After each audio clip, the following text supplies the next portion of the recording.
SFIയുടെ പ്രതിഷേധ സാധ്യത കണക്കിലെടുത്ത് കാലിക്കറ്റ് സർവകലാശാലയിൽ പോലീസ് സുരക്ഷ കർശനമാക്കി. 1200ഓളം പോലീസിനെ ഇതുവരെയും ക്യാമ്പസിൽ വിന്യസിച്ചിട്ടുണ്ട്. അതേസമയം ഗവർണർക്കെതിരെയുള്ള ബാനറുകൾ നീക്കാത്തതിൽ VC ഇന്ന് ഗവർണർക്ക് വിശദീകരണം നൽകും. അതേസമയം ഗവർണർക്കെതിരെ പ്രതിഷേധം കടുപ്പിക്കാനാണ് SFIയുടെ നീക്കം. കൂടാതെ രാജ്ഭവൻ പരിസരത്തും സുരക്ഷ വർദ്ധിപ്പിച്ചിട്ടുണ്ട്. പ്രതിഷേധ സാധ്യത കണക്കിലെടുത്താണ് നടപടി.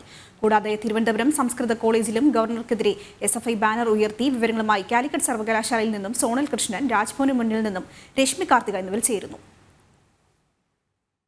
ആദ്യം സോണൽ കൃഷ്ണയിലേക്കാണ്. സോണൽ, വിവരങ്ങൾ എന്തൊക്കെയാണ്?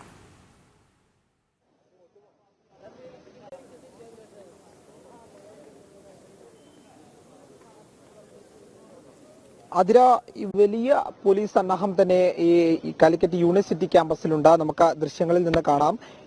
ഈ കാണുന്നത്, അതായത് നമ്മൾ ഇപ്പോൾ കാണുന്നതാണ് വൈകിട്ട് ഗവർണർ പങ്കെടുക്കുന്ന ഔദ്യോഗികമായിട്ടുള്ള പരിപാടി.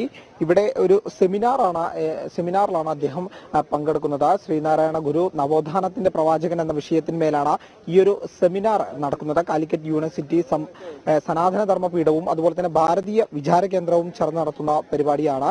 അതിൽ സ്വാമി ചിദാനന്ദപുരിയാണ് സെമിനാറിനായി എത്തുന്നത് എന്നുള്ളതും ഏറ്റവും ശ്രദ്ധേയമായിട്ടുള്ള ഒരു കാര്യമാണ്. ഈ പരിപാടിക്ക് മേലും SFIയുടെ കനത്ത വിമർശനം ഉണ്ടായിട്ടുണ്ട്. നമ്മളിപ്പോൾ കാണുന്ന ദൃശ്യങ്ങളിൽ കാണുന്നത് പരിപാടി നടക്കാനിരിക്കുന്ന ഹാളാണ്, സെമിനാർ ഹാളാണ്. EMS സെമിനാർ കോംപ്ലക്സ് എന്നാണ് ഹാളിന്റെ പേര്. ഇവിടെ കനത്ത സുരക്ഷയാണ് പോലീസിന്റെ ഭാഗത്ത് നിന്ന് ഏർപ്പെടുത്തിയിരിക്കുന്നത്. പ്രത്യേക പാസ് മുഖേന മാത്രമേ ഈ സെമിനാറിലേക്ക് ആളുകൾക്ക് കടക്കാൻ കഴിയുള്ളൂ എന്നുള്ള കാര്യം കൂടി ഇതിന്റെ സംഘാടകർ നമ്മളെ അറിയിച്ചിട്ടുണ്ട്. അതുപോലെ തന്നെ രാഷ്ട്രീയ സ്വയംസേവക സംഘത്തിന്റെയും അതുപോലെ തന്നെ മറ്റ് സംഘടനകളുടെ എല്ലാം തന്നെ വലിയ നേതാക്കളടക്കം ഈ സെമിനാറിൽ പങ്കെടുക്കും എന്നുള്ള വിവരം കൂടി ലഭിക്കുന്നുണ്ട്. എന്നാൽ ഇന്ന് തിങ്കളാഴ്ചയാണ്. ഈ കാലിക്കറ്റ് സർവകലാശാലയിൽ ക്ലാസുകളുണ്ട്, വിദ്യാർത്ഥികൾ എത്തുന്ന ഒരു സാഹചര്യമുണ്ട്. എന്നാൽ ഇവർക്കൊന്നും പ്രധാന ഗേറ്റ് വഴിയുള്ള പ്രവേശനമില്ല, മറ്റ് ഗേറ്റ് വഴിയാണ് ഇവർക്ക് പ്രവേശനമുള്ളത്. എന്നിരുന്നാൽ പോലും വലിയ വെല്ലുവിളി SFIയുടെ ഭാഗത്തു നിന്ന് ഉണ്ടാകുന്നു എന്നുള്ളതാണ് പ്രധാനമായി പറയേണ്ടത്. ഇന്നലെ നടന്ന സംഭവങ്ങൾ, നാടകീയമായി നടന്ന സംഭവങ്ങളെല്ലാം തന്നെ നമ്മൾ കണ്ടതാണ്. അതിൽ നിന്ന് വ്യക്തമാണ്. ഏറ്റവും ഉദാഹരിച്ച് പറയുകയാണെങ്കിൽ SFI എപ്പോഴും അക്രമ രാഷ്ട്രീയം മാത്രം മുതൽക്കൂട്ടായി വെക്കുന്ന ഒരു വിദ്യാർത്ഥി സംഘടനയാണ്. അത് കഴിഞ്ഞ കുറച്ച് കാലങ്ങളായി നമുക്കറിയാവുന്നതാണ്.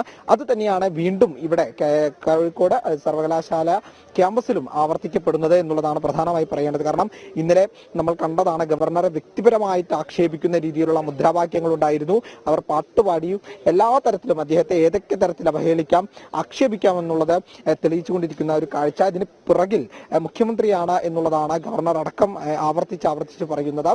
BJP ദേശീയ അധ്യക്ഷനടക്കം ഇക്കാര്യം BJP സംസ്ഥാന അധ്യക്ഷനടക്കം ഇക്കാര്യം വ്യക്തമാക്കിയതാണ്. ഇതിനെല്ലാം പിന്നിൽ മുഖ്യമന്ത്രിയാണ്, CPM എന്ന് പറയുന്ന രാഷ്ട്രീയ പാർട്ടിയാണ് എന്നുള്ളതെല്ലാം തന്നെ വ്യക്തമായതാണ്. കാരണം CPMന്റെയും കേരള സർക്കാരിന്റെയും തെറ്റായ നയങ്ങൾക്കെതിരെ എപ്പോഴും ശക്തമായ നടപടി സ്വീകരിക്കുന്ന ഒരു വ്യക്തിയാണ് കേരള ഗവർണർ. അദ്ദേഹത്തിനെതിരെ ഏതൊക്കെ തരത്തിൽ പ്രതിഷേധിക്കാൻ അല്ലെങ്കിൽ അദ്ദേഹത്തെ ഏതൊക്കെ തരത്തിൽ തെറ്റായി ചിത്രീകരിക്കാൻ പറ്റുമോ അതെല്ലാം തന്നെ SFIയുടെ ഭാഗത്ത് നിന്ന് SFIയെ മുൻനിർത്തി കേരള സർക്കാർ ചെയ്യുന്നു എന്നുള്ള ആരോപണം ഇതിനോടകം തന്നെ ഉയരുന്ന ഒരു സാഹചര്യമുണ്ട്. അത് തന്നെയാണ് നിരന്തരമായ വെല്ലുവിളികളിലൂടെ SFIയും ചൂണ്ടിക്കാണിക്കുന്നത് എന്നുള്ളതാണ് പ്രധാനമായി പറയേണ്ടത്. കാരണം സംസ്ഥാന സെക്രട്ടറി ആർഷോയുടെ വാക്കുകളിൽ നിന്ന് തന്നെ അത് വ്യക്തമാണ്. കാരണം നിരവധി തവണ അദ്ദേഹത്തെ ഗവർണറെ വ്യക്തിപരമായിട്ട് ആക്ഷേപിക്കുന്ന, അപമാനിക്കുന്ന ഒരു സാഹചര്യമുണ്ട്. അത് ആവർത്തിച്ചു വരുന്ന ഒരു സാഹചര്യമുണ്ട്. നമുക്കറിയാം, കഴിഞ്ഞ 3 ദിവസമായിട്ട് അദ്ദേഹം ക്യാമ്പസിലുണ്ട്. ആ സമയങ്ങളിലെല്ലാം തന്നെ SFIയുടെ ഭാഗത്തു നിന്ന് വലിയ പ്രതിഷേധങ്ങളെല്ലാം തന്നെ നടത്തുന്നുണ്ട്. അത് നാടകങ്ങളായി മാത്രം ഒതുങ്ങുന്ന ഒരു സാഹചര്യം നമുക്കറിയാം. ഗവർണർ വരുന്ന ദിവസം ഏകദേശം രാത്രിയോടെ അദ്ദേഹം എത്തുമെന്ന് പറഞ്ഞപ്പോൾ 3:30 വന്ന് അവർ കുത്തിയിരിപ്പ് സമരം നടത്തുന്നു. തുടർന്ന് അവരെ അറസ്റ്റ് ചെയ്ത് നീക്കുന്നു.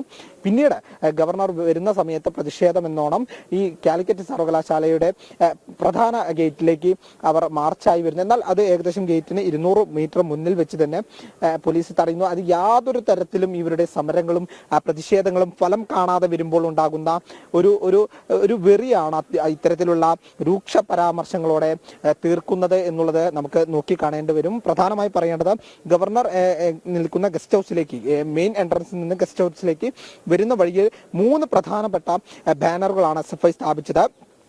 സംഘി ഗവർണർ വാപ്പസ് ചാവോ എന്നുൾപ്പെടെ എഴുതിയിട്ടുള്ള കറുത്ത ബാനറിൽ വെളുത്ത പെയിന്റ് കൊണ്ട് എഴുതിയിട്ടുള്ള 3 ബാനറുകളായിരുന്നു പ്രധാനമായി സ്ഥാപിച്ചത്. ആ ഗവർണർ ഇവിടെ ഉണ്ടായിട്ട് പോലും അത് നീക്കം ചെയ്യാൻ ആദ്യഘട്ടത്തിൽ ഉദ്യോഗസ്ഥർ ആരും തന്നെ തയ്യാറായിരുന്നില്ല. ഇതിന്റെ സൂചകമായി അല്ലെങ്കിൽ ഇത് കൃത്യമായി വീക്ഷിച്ച് തന്നെയാണ് ഗവർണർ പിന്നീട് ഈ ബാനറിനടുത്തെത്തി, അതായത് ഇന്നലത്തെ സ്വകാര്യ പരിപാടി കഴിഞ്ഞ് തിരിച്ചെത്തിയ ശേഷം അദ്ദേഹം ഇതെല്ലാം കൃത്യമായി വീക്ഷിക്കുന്നുണ്ടായിരുന്നു.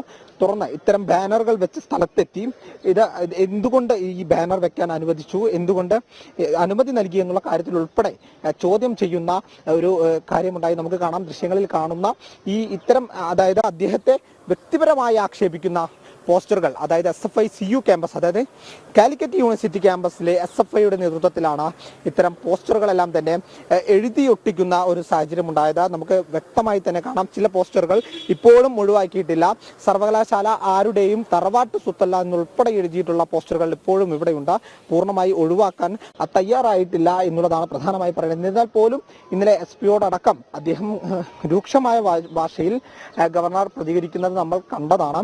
അദ്ദേഹം തീർച്ചയായും അതായത് ചോദ്യം ചെയ്യേണ്ടത് തന്നെയാണ്. കാരണം അദ്ദേഹം ഒരു ഗവർണർ വരുന്ന സ്ഥലത്തെ ഗവർണർക്കെതിരെ വ്യക്തിപരമായും രാഷ്ട്രീയപരമായിട്ടുള്ള ആരോപണങ്ങൾ അല്ല ആക്ഷേപങ്ങൾ എഴുതിയിട്ടുള്ള ബാനറുകൾ തൂക്കുന്നു.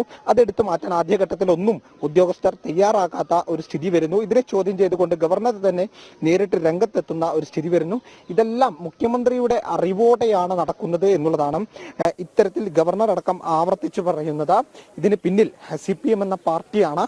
CPM-ന്റെയും അതുപോലെ തന്നെ കേരള സർക്കാരിന്റെയും അരാജകത്വത്തിനെതിരെ അല്ലെങ്കിൽ ഇത്തരത്തിൽ തുടർച്ചയായി ഉണ്ടാവുന്ന തെറ്റായ നയങ്ങൾക്കെതിരെ താൻ വിരൽ ചൂണ്ടുന്നത്, അതായത് ഗവർണർ അത്തരം തെറ്റുകളെല്ലാം ചൂണ്ടിക്കാണിക്കുന്നത് അതിൽ വെറി പൂണ്ടിട്ടാണ് ഇത്തരത്തിൽ CPM-ഉം കേരള സർക്കാരും ഗവർണർക്കെതിരെ തിരിഞ്ഞുകൊണ്ട് നിരന്തരമായി, അതായത് SFI പ്രവർത്തകരെ തെരുവിലിറക്കി നിരന്തരമായിട്ടുള്ള ഇത്തരം സംഭവങ്ങൾ ഉണ്ടാക്കുന്നത് എന്നുള്ളതാണ് പ്രധാനമായി പറയേണ്ടത്. ആതിര. ശരി.